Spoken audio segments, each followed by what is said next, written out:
Who doesn't love cheese? Add it to any dish and it instantly gets better. But while we can all agree that cheese is amazing, even the biggest cheese lovers might not know how it's actually made. So in today's video, let's put together a spread of your favorites and take a look inside the factories where the magic happens. All cheese starts with one essential ingredient, milk. But not all milk is the same. Most popular cheeses, like cheddar, Swiss, and Gouda, come from cow's milk because it has the ideal balance of fat and protein. Sheep's milk, though too rich in lactose to drink, is used to create bold, tangy cheeses like Roquefort and Manchego. Goat's milk, on the other hand, produces sharp chèvre and creamy Bucheron. But here's what many people don't realize. Turning milk into cheese takes more than just milk. A coagulant is needed to form curds, and that's where rennet comes in. Originally an enzyme found in young mammals, rennet is now mostly produced through microbial bioprocessing.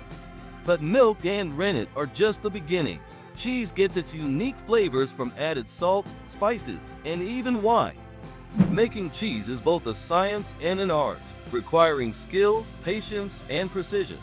The artisans behind it, known as fromagers or cheesemakers, follow a process that, despite the wide variety of cheeses, starts in much the same way across the board with the perfect batch of milk. But what does perfect milk actually mean?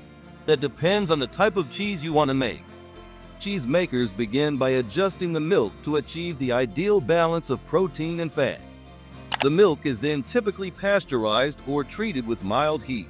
This step not only eliminates harmful bacteria that could spoil the cheese, but also prepares the milk for the starter cultures to thrive. Once pasteurized, the milk is cooled to around 90 degrees Fahrenheit. Next comes a crucial step in the cheese-making process, acidification. Left on its own, milk naturally sours due to bacterial growth. But this process is unpredictable and doesn't always produce pleasant flavors. To control the outcome, cheesemakers introduce starter cultures, carefully selected bacterial strains that acidify the milk in a consistent and controlled way. The milk, now at 90 degrees Fahrenheit, sits for about 30 minutes, allowing it to ripen as its pH level drops. At this stage, the basic flavor profile of the cheese is already developing. However, the milk is still in liquid form, so it's time to give it some texture. This step, called curdling, is where the real transformation begins. Rennet is added to the milk, triggering a complex reaction that thickens the liquid and forms solid lumps known as curds. The remaining liquid byproduct is called whey. Once the curds form, they need to be separated from the whey. The curd and whey mixture is allowed to ferment and settle until the pH level drops to around 6.4. By this point, the curds have started to come together into a solid mass inside the cheese-making vat. Now comes the cutting stage. Using long curd knives that reach the bottom of the vat, cheesemakers slice through the curd in a precise crisscross pattern. This step is crucial because cutting increases the curd's surface area, allowing more whey to be released. The size of the curds at this stage plays a major role in determining the final texture of the cheese. Larger curds retain more moisture, leading to a softer cheese, while smaller curds lose more moisture, resulting in a firmer, drier cheese. Once the curd is cut, the next step is processing, which involves cooking, stirring, or sometimes both. The goal remains the same, to further remove moisture and separate the curds from the whey.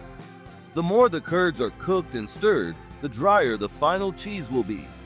Another technique used at this stage is washing the curd, which involves replacing some of the whey with water. This process influences both flavor and texture, typically resulting in a more elastic cheese with a mild, pleasant taste. Washed curd cheeses, such as Gouda, Havarti, and Swedish Fontina, are known for their smooth texture and subtle flavors. By this point, most of the whey has separated from the curds, so it's time to drain the whey completely. Once removed, only the solid curds remain, varying in size depending on how finely they were cut. As the curds continue to develop, they start to resemble a thick mat. There are different methods for draining the whey.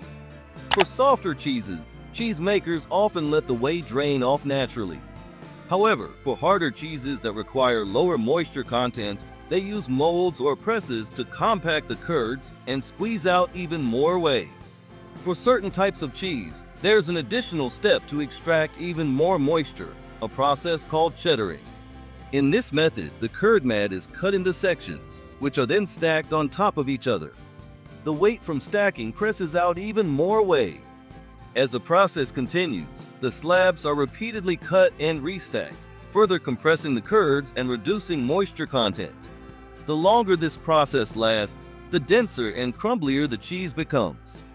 Once the curd reaches the desired texture and acidity, the slabs are milled into smaller pieces. At this point, the curds are taking their final shape, and it's time to enhance their flavor. Cheesemakers salt the cheese at this stage, using different techniques depending on the type of cheese. For example, mozzarella is often soaked in a brine bath, while drier cheeses are typically dry salted to achieve the right taste and texture. Some cheeses are even flavored with spices and herbs, adding unique twists to their taste. The possibilities for flavoring cheese are endless, but this isn't as common. Most cheesemakers prefer to let the natural flavors shine, using just salt to enhance the cheesy goodness. At this stage, there are no more ingredients left to add, so the cheese is ready to be shaped. Even with much of the moisture removed, the curds remain soft and malleable, allowing cheesemakers to press them into molds to create standardized shapes.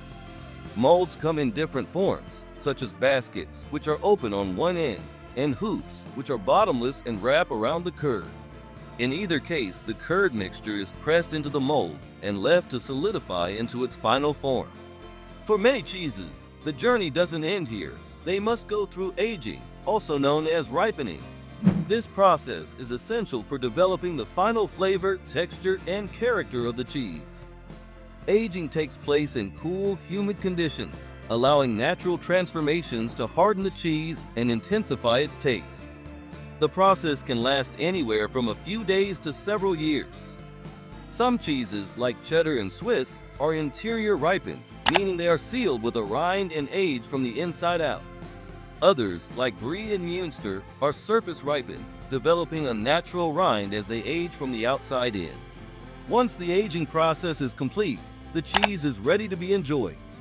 Whether it's a gooey mozzarella stick or a fine-aged Swiss, every cheese starts with the same fundamental process. To learn more about how your favorite foods are made, subscribe and check out the other videos on our channel. Until then, thanks for watching.